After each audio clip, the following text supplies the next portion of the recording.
The people of Texas have voted Selena Quintanilla. At one point, she was really in with the family. She made it clear that was her best friend. It just got really bad towards the end. I think that's what hurts the most is that she was so giving and so caring. You know, Yolanda took advantage of that. We have a woman ran in the lobby, said she's been shot. She's laid on the floor in his blood. Her name? Yes. Yolanda? Selena had been shot. It's over, Selena. It's over. Let's get into it.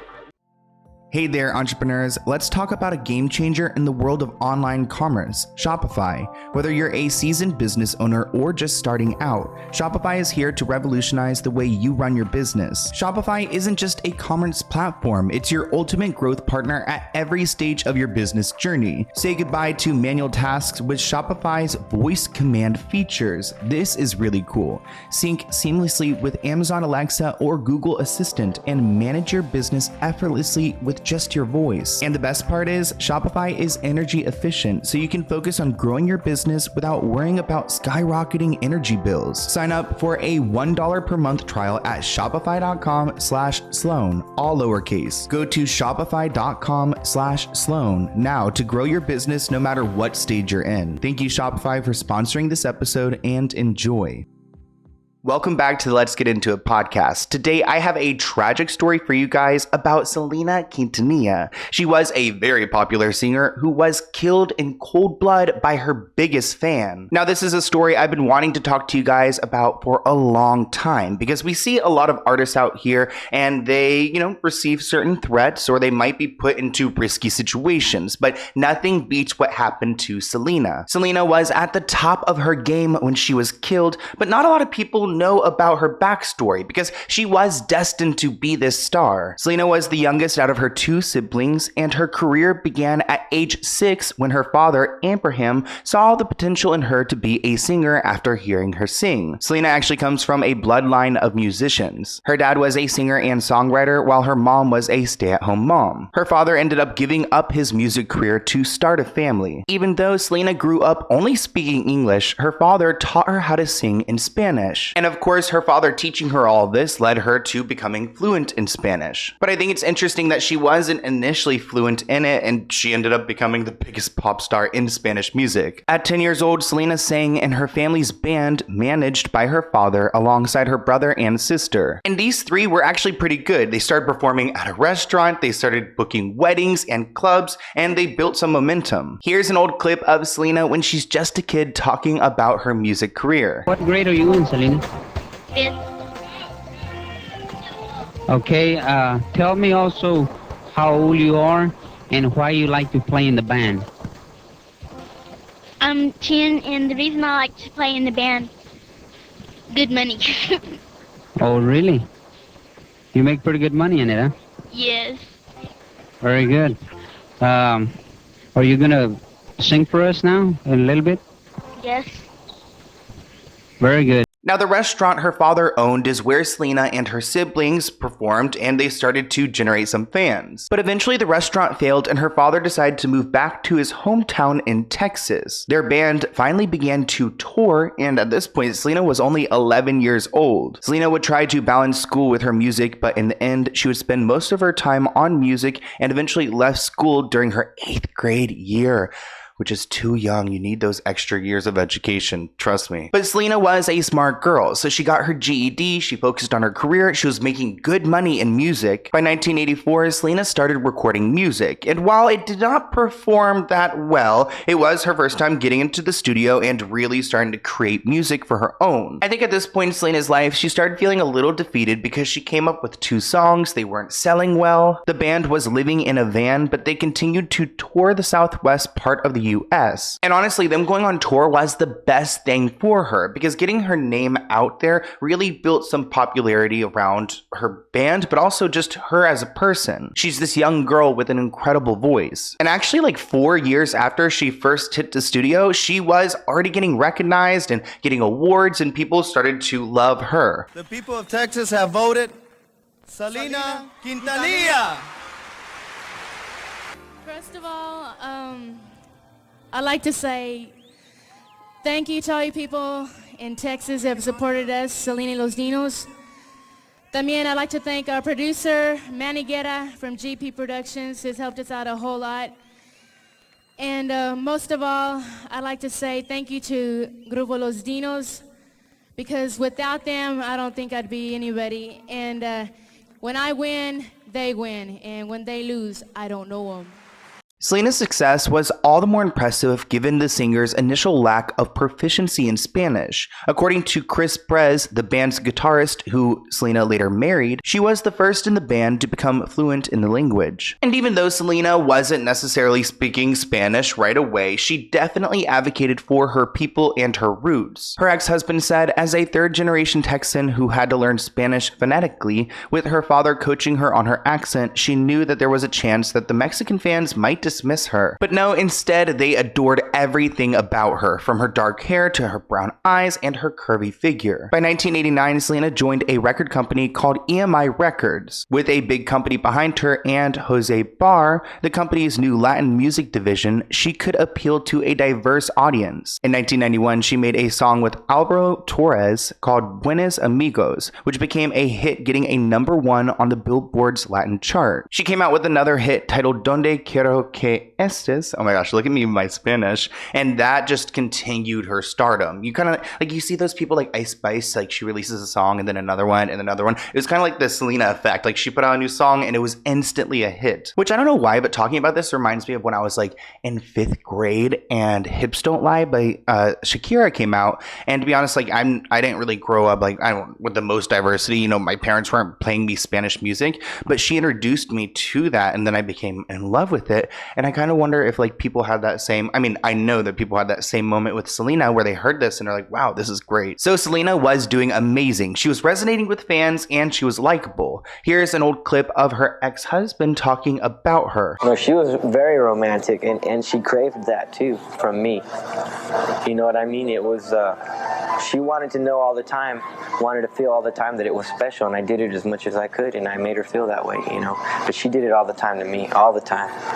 I mean, there wasn't, you know, I was always happy. So she was thriving and people were eating up her music. Selena was almost always compared to American female artists like Madonna and Janet Jackson. She actually wanted to explore more with English music and moved to companies to begin that path. So really, she wanted to become an international superstar. So Selena has this big plan to work with new people to make new music and to connect with her fans even further. But we're in 1994 right now, and she died in 1995. So we are headed towards the dark part of this. In the months before her death, Selena was at the height of her career, laying down the groundwork for her long-awaited crossover into the mainstream English market. With 4 studio albums and a Grammy for Best Mexican American Album under her belt, she was in the process of recording her first English-language album, titled Dreaming of You, which would go on after her death to set records. She was also building up her name as a brand woman, like giving very much Kim Kardashian vibes. She had a chain of Texas-based boutiques with in-house salons where her signature line of clothing and jewelry were sold.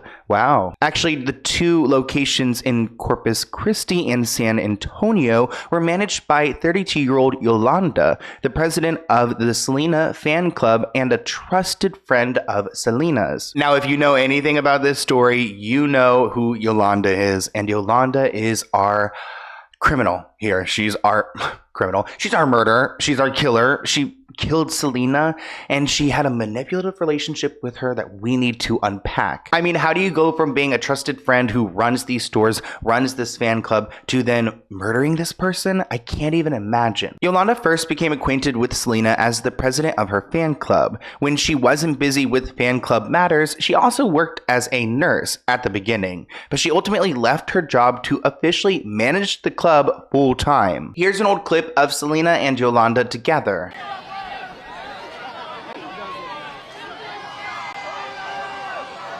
Thank everybody for coming out today, showing their support for the Selena boutique, and I hope that you all become potential customers. Now, we don't hear a lot from this clip, so I'm not going to bore you with the audio, but looking at the visual, if you're here on YouTube, you can see that there's some awkward interaction between the two, and Yolanda just seems kind of like disturbed or bothered, and I mean, honestly, I don't know what her problem is. I mean, I do, but we'll get there. These two were very close, hence why she was by Selena's side. Selena and her family even trusted her to promote her to be the manager of the singer's boutique, so that's why she ran the stores. Actually, Yolanda even claimed that Selena, who was 11 years her junior, called her mom. Can you imagine having a mother-daughter like friendship relationship with someone and then that mother figure kills you? It makes me feel so bad for Selena, but there was a dark underbelly to their seemingly tight relationship. Those who knew Yolanda say her interest in Selena was borderline obsessive. One woman who shared an apartment with her claimed that Yolanda had a shrine of sorts dedicated to her. Yolanda's coworkers also alleged that Selena's #1 fan showed signs of disturbing behavior over the course of their relationship. This sounds like... I would be so scared. Quote, she was very vindictive. She was very possessive of Selena, said Martin Gomez, a fashion designer for Selena's boutiques. He actually shared an office with Yolanda, and he said she would get like very angry if you crossed her. She would play so many mind games, say people had said things that they hadn't said. He even claimed that he found finished pieces of clothing he had worked on for the boutiques with hems mysteriously ripped out. So Yolanda trying to mess up his work. Ultimately, Yolanda's unhinged behavior led to his resignation from the company. So Martin actually resigning from his role kind of led to this little rift between Selena and Yolanda. I mean, Martin wanted to get out of there. He had nothing to do with Yolanda's antics. And actually, other former employees have spoken out since then about how Yolanda was a terrible boss. Was her best friend. She made it clear that was her best friend. That was her eyes. That was her ears. When she couldn't be there, we were to contact Yolanda. And Saldívar, says Martinez, completely idolized Selena. She was a fanatic. She has a, collection like you wouldn't believe of Selena. She collected everything of Selena. But in just the last few weeks, that relationship evidently began falling apart. All the women working under Saldívar and her manager at the boutique complained about a lack of supplies, suggesting to Selena the money was going elsewhere. When she was hearing from all the girls, it was all the same story, everything. And Yolanda still, at that point, said, no, it's not like that, Selena. And Selena said, what do you mean it's like that? And she said a Spanish word, escúchame. Which means, listen to me. So ultimately, it was Yolanda's appointment as manager that led everything to unravel. This guy named Joe wrote a book about Selena, and he wrote that Yolanda got an American Express by Selena, and she used it to rent some cars, entertain business associates at upscale restaurants, and she purchased 2 cell phones for personal use. Which, why would Yolanda need 2 cell phones for personal use? I mean, does that mean she also has like a business phone as well? Staff members at boutiques felt that Yolanda was nice when Selena dropped in, but was cruel when she was away. Our guy Martin Gomez, that designer who resigned, said, I told Selena I was scared of Yolanda. She wouldn't let me talk to Selena anymore. She was very possessive. Even though Selena was hearing this about Yolanda, she didn't really want to deal with it. I mean, I don't know. She was probably handling so much at the time. And also Yolanda was so kind and caring to her. She didn't understand why Yolanda was so mean to everyone else, but Yolanda didn't want anyone to have any relationship with Selena but herself. Martin told Selena she is two-faced, she is unstable, but Selena didn't do anything at this point. At one point, she was really in with the family. She started calling Selena, you know, a little here, a little there, and I can do this for you, I can do that for you, and, you know, just being a friend. I would tell Selena about Yolanda, little things that I would know, and she'd be like, you know, no, Suzette, you know, blowing it off. And I told her, just be careful. Just be careful, because I don't trust her. You know, my parents would protect us, you know. We had always had somebody to protect us. You know, and here's Selena, you know, not knowing and trusting. Selena was very trusting. I think that's what hurts the most, is that she was so giving and so caring, and that somebody could take, you know, Yolanda took advantage of that. You know, there's a lot of people out there that took advantage of her, and Yolanda being one of them, and, you know, it just hurts. Now let's get into the moment where Selena started to realize who Yolanda really was. Things started going downhill when Selena's family suspected that Yolanda was stealing money from them. Selena's father began to receive several complaints from fans who claimed they never received merchandise that they purchased from the fan club. And on March 9th, 1995, the family confronted Yolanda about their issues. And that's when the close relationship began to sour. So they pretty much accused her of embezzling funds from the business, and that she has stolen over $60,000. In a heated confrontation with Selena, her father, her sister, Yolanda denied any wrongdoing, arguing that she was in possession of documents that would exonerate her. But of course, she never produced these documents because they never existed. She was stealing money. And even despite these accusations, Selena didn't fire her right away. She actually told her sister on March 25th, 1995 that she was planning on firing Yolanda soon. I want to play you guys a clip of Yolanda talking about her relationship with Selena. Did you steal any money from Selena's business? No, ma'am. Not ever. Can you tell me if you were angry? Frustrated? No, I was never angry. I was never frustrated. There were allegations that you were in love with her. And that's not true either.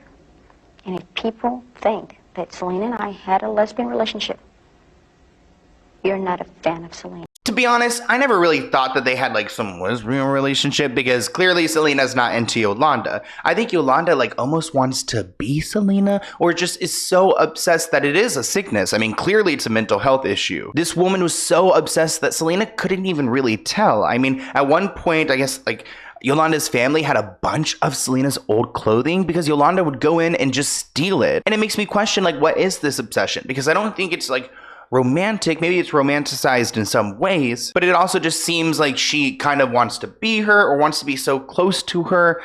I cannot relate. I've never been that big of a fan. Yolanda's family has a suitcase of Selena's clothing. The suitcase is filled with stage outfits, music video outfits, and outfits Selena wore for press events.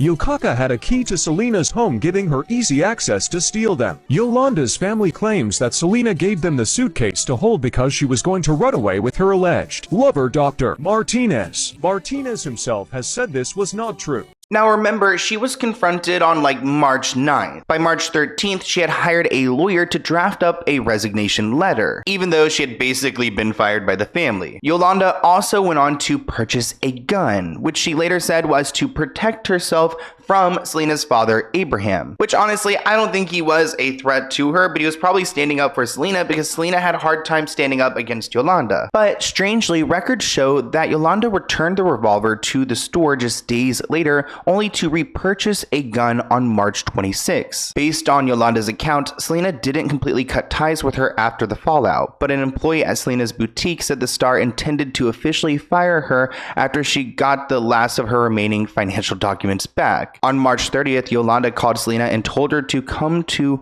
her room at the Days Inn alone to pick up the documents. Selena came with her husband, who waited outside while the two talked. Here's a little bit of an interview with Yolanda talking about what led up to her purchasing these weapons. Why did you decide you needed a gun?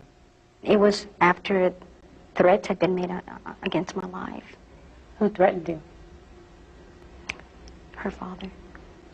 Abraham Quintanilla threatened you? Yes. Quintanilla insists he'd never threatened Saldívar.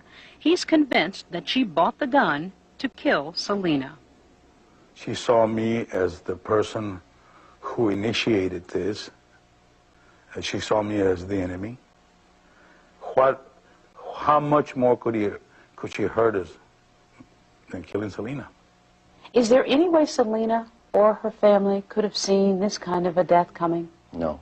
Now, a lot didn't come from this meeting, and you know Selena did not get those documents, but she decided to go back to visit Yolanda the day after without her husband, so now she's completely alone. Now that Yolanda has Selena alone, she decided to try to manipulate her by telling her that she had been R-worded on a recent trip to Mexico. Selena took Yolanda to the hospital, but the hospital would not perform an exam on her because she was not a resident of that county, which sounds pretty stupid, but I guess it's like out of the city's jurisdiction. One nurse revealed that Selena appeared to be frustrated when Yolanda started to give inconsistent information about her alleged attack. So she tells, Selena that she went through this and now her story's not adding up. The two eventually left the hospital and went back to the motel. When they got back to her room, the women began to argue. A maintenance worker at the Days Inn said he heard a loud boom that sounded like a flat tire before he saw a young woman in a jogging suit running and screaming. He says, "I saw another woman chasing her. She had a gun." The other woman stopped before Selena reached the lobby,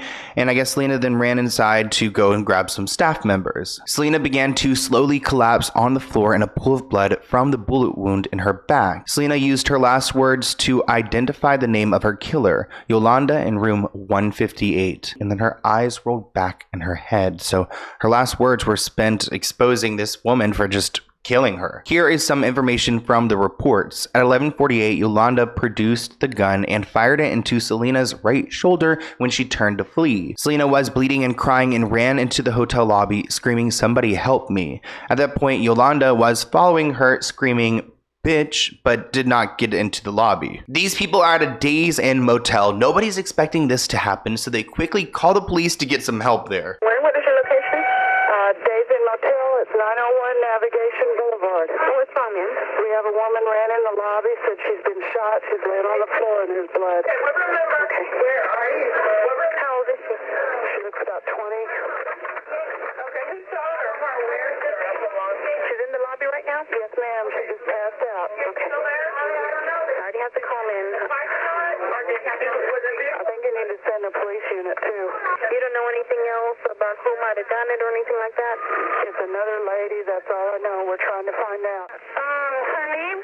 Yes. Yolanda? Yolanda? Uh-huh. She's a suspect? Yes, ma'am. What's her last name? S-A-L-D-I-V-I-A. S-A-L-D. She's with Selena Incorporated, the lady from The Singer.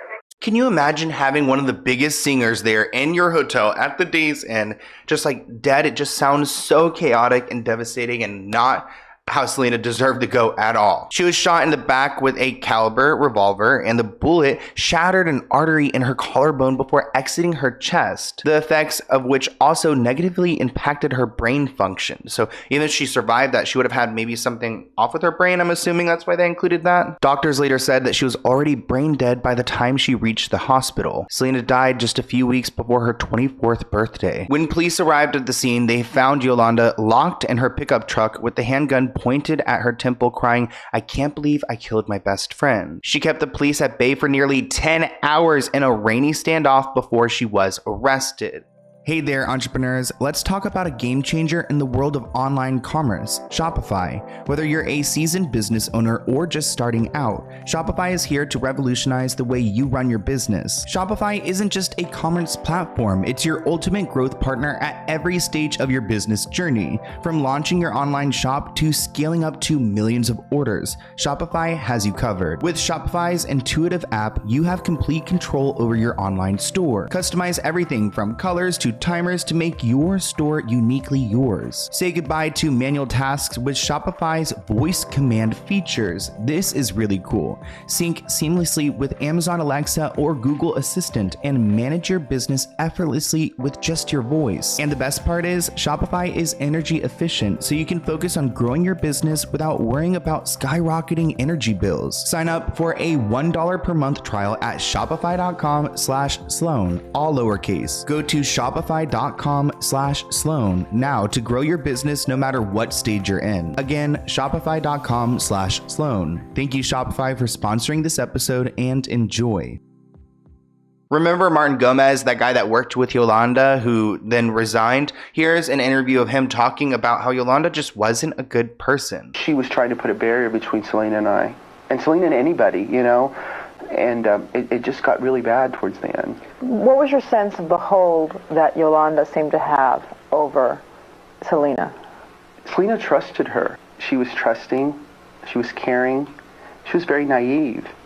You know, and Yolanda jumped on that. Selena was Yolanda's life. She had no other life. So bills weren't being paid? Bills weren't being paid, you know, and I tell her, what's going on? She goes, she'd say, I send that check. She was manipulative. She was mean. When you heard Selena had been shot, what occurred to you? I knew it was Yolanda. Instantly. She wanted to get back at Selena, and she figured, hey, I did all this for you. If I can't have you, no one else can, and she killed her. So, of course, Yolanda was in shock after this. She cannot believe that she did this to Selena, even though it seemed like she kind of like planned it. I mean, she's claiming that she needed protection from Selena's father, Abraham, but like, really, did you? Yolanda was threatening to hurt herself, and then she eventually gave up and expressed remorse for her actions. Yolanda pled not guilty to the crime, please, claiming the shooting was accidental, but a jury convicted her of first-degree murder. She received the maximum sentence of life in prison with no potential for parole until March 2025. Wait, that's coming up pretty soon. Oh no. She is at the Mountain View unit in Gatesville, Texas, where she spends 23 hours a day isolated in her 9 feet by 6 feet cell, where she is held in order to protect her from death threats that other people have put on her. So other inmates want justice for Selena, so they want to take out Yolanda. So now Yolanda has to be in isolation to avoid just getting hurt by the other women. Ooh. And honestly, Yolanda does seem just incredibly mentally ill. I mean, looking at her interviews, she has such a distorted perception of her relationship with Selena that it's really hard to comprehend. Here's more of an interview she did. What happened that morning when Selena arrived? Did she say she wanted to fire you? Never. She never told me that. I was telling her to leave. And I said, it's over, Selena. It's over. I can't work for you no more. She went down. She grabbed my feet and told me not to leave her. And I picked her up and I told her, just leave. And I grabbed the gun, put it to my head. I pulled the thing back. And I said, if you don't leave, I'm going to do it, Selena. And she got up and she says, Mom, we need to talk about this. I'm going to close the door. And when she was walking to the door, she was going at an angle. And I told her, don't close the door. And in that instant, the gun went off. But why didn't it hit you? Because I was pointing to the door, and it just went. Honestly, I kind of call BS, because if you guys listen to crime podcasts, I love Crime Junkie, it's my favorite podcast, but those things just don't really happen, an accidental shooting moment like this. I mean, I guess she's saying that she had it towards her head and then pointed out the door saying don't close the door and then shot her then. But Yolanda goes on to say that she did not try to hit Selena, that she didn't even realize that she was hit. That doesn't add up with the reports that she was chasing her afterwards with the gun, calling her a bitch. None of that really makes sense, and it makes me question whether Yolanda has completely rewritten what happened in that moment to cater her own feelings. Did you know she was hit? No, I did not know. There was blood along the door seal. I didn't even look at the door. But there was blood all over the room. How could you not see it? The pictures that I see, they're dots. Saldívar left the blood-spattered room and headed to her car with the gun still in her hand. She said she was looking for Selena. The next 9 hours became a standoff with police. Saldívar sat in her car, gun to her head, negotiating into the night before finally giving herself up. Many people have wondered that if you were really trying to kill yourself, why didn't you commit suicide when you were in the car all those 9.5 hours? There were many things going through my mind. I could hear her in my mind telling me, stay behind. Stay behind. I hear her tell me, you don't commit suicide because I'll never see you in heaven. So she thinks Selena is in her mind telling her to stay around for what? I think at this point, Selena is not on your side. The response to Selena's murder was immediate, especially in the press. Crowds of mourning fans gathered right in front of the motel to cope with the tremendous loss. There were over 60,000 people who attended Selena's funeral, and it was broadcast live. Fans also gathered for a mass in Selena's honor at the LA Sports Arena, where she was intended to perform that same day. In Chris Perez's memoir, her husband, he wrote that guests were asked to place white roses on her coffin, but by the time Selena was buried, a 2 8-foot pile of roses was piled on top. So there were a lot of people who turned out and a lot of love for her. Actually makes me so emotional because it's so sad. Like, and that's why I'm like, I try to see both sides, but like I really can't see anything on Yolanda's side. It's just such a tragic loss. I don't think there's one thing that Selena or any of her family members ever did to Yolanda for this to happen. His casket is unloaded at Bayfront Plaza. Thousands of people are there to say goodbye to the young woman they admired and loved. The public's farewell to Selena. That's our top story tonight, April 2nd, 1995. Thousands of people, not only from Texas, but from all over the country, are here to pay their last respects to Selena. She's an original. And if anybody tries to imitate her, there won't be anybody. She was the best. She was the princess of Tejano music. Her fans are still lining up to see her, but today it's for a much different reason. The fans that have come to Bayfront Plaza are paying their final respects to the one-time rising star. The expressions show how many feel about the passing of Selena. Thank you for all the beautiful songs that you left us, and thank you for just being yourself and really leaving us all these beautiful things and teaching us how to really succeed in life. So her death made national news. Everyone was talking about it. Even former President George W. Bush and then Governor of Texas declared Selena's birthday April 16th as Selena Day. Selena Day remains an informal holiday celebrated by the fans, though a bill has been introduced into the Texas legislature to make it a formal state holiday. Wow. As I mentioned earlier, she was working on her way into, English-speaking music. She wanted to get into the mainstream American market. And that album did end up coming out. Her last record, Dreaming of You, was released in 1996, and it was incredibly successful. As we all know, there's been movies, documentaries, so much made about Selena's life. Her family are all still out there, and they're doing okay. Obviously, they miss Selena. They're constantly honoring her, but they're out here still doing what they love, which I think is what Selena would want them to do. In 2012, Chris Perez, Selena's husband, released a memoir about his relationship with Selena. I believe her father is working on his own book, but here is a clip of Chris talking about his relationship with her. Selena did show me for the first time what love really was. I don't know if for anybody else I would go through the struggles that she and I went through in trying to hide our relationship at first, even though it felt horrible. Nobody wants to do that.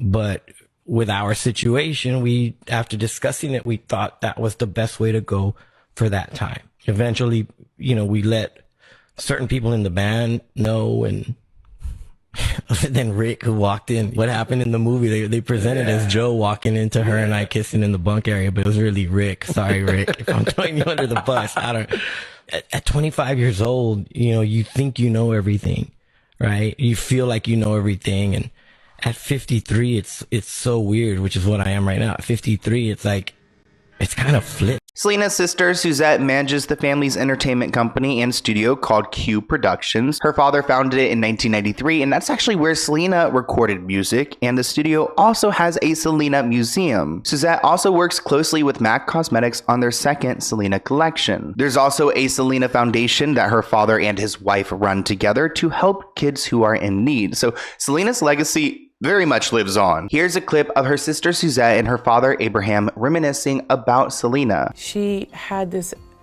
beautiful personality and she had this amazing talent. And combining all that together, I think that's why we're still talking about her. And it's like all over again. And it's a new generation embracing her. When your child goes first, it's a different kind of pain. I know how difficult it is for my parents. Your heart will never heal. There's this emptiness, should I say, that's in the heart. It doesn't get any easier. It's just, you just learn how to deal with it. In my mind, she's still alive because you get involved with all her things and, doing things for her every day that sometimes I forget that she's not here with us anymore. Is there anger? Clearly, yeah, there's anger. I mean, you cannot let that take over who you are and what's in your heart. We do not speak of the person that took her life. We do not give focus to that person at all. It's all about Selena in our heart. Unfortunately, Selena wasn't here to accept her Hollywood Walk of Fame star, but her family did it on her behalf. And actually, organizers said it was the biggest crowd they've ever seen. Obviously, Selena's impact will never go away, and nowadays we have, I guess, our own, I'm not even gonna say it, that's way too disrespectful, but you guys know Selena Gomez is out here, and I have a cute clip where she's talking about how much Selena meant to her, because so clearly Selena Gomez knows how to pay her respects, and so many other people do too. We saw an awesome movie with Jennifer Lopez where she played Selena, and she actually did a pretty good job at it. I mean, look at that. Jennifer Lopez said, "Getting to play the part of Selena was life-changing for me. I got to immerse myself in her life, got to know her family, her home, her culture. Playing her not only opened doors for me in film world, but also inspired me to start my own music career." Now, it is interesting to me that this movie came out in 1997, just a couple years after she passed away. So it almost feels like she passed, and then like within weeks they started talking about how they were going to make this a film, which I don't think is manipulative. I think that her family just wanted to embrace her further. Selena passed in 1995 and the movie came out in 1997. That's a pretty quick turnaround. Why did you guys decide to do this so close to her passing? I wanted the world to know about my kids, my daughter. Just to make sure that Selena was portrayed in the right light, in the right way, and making sure that everything was based on our life, you know, the true way. Hi, Entertainment Tonight. I'm Jennifer Lopez, and you're on the set of Selena. Welcome. I'll be playing, if you haven't figured it out, Selena. You lived with Jennifer Lopez while she was preparing for this role. What was that experience like? What did you guys do day in and day out together? We basically just hung out. To prepare, you know, I did spend time with the family, with Selena's family. She asked a lot of questions. How was this? How did she do this? And we watched videos together. I guess really just trying to vibe, you know, our family, not just who Selena was as a person, but I think us as a whole. The first time you saw Jennifer in hair and makeup, what was your reaction? I said, wow. She gave me chills when I saw her because I was with him when she walked out. I literally, like, for a split second, I thought it was my sister. I mean, the way she came out and when she came down the stairs, she kind of like pushed her dress down the way my sister would, and she just looked amazing. All I can think is like, what an honor for Jennifer Lopez to have that close family time with Selena's family, like so close to when she had like passed away. It just must have been a very vulnerable and difficult moment in time, and just like a role to take on, and something that I believe Jennifer Lopez when she says that it changed her life. Anyways, I want to hear what you guys think of this episode in the comments below. Selena clearly has an amazing story. It's tragic, it's dark, but it's also beautiful in a lot of ways because she was important and she remains important. But I want to hear what you guys think in the comments below, and I'll see you in a new episode soon. Bye, guys.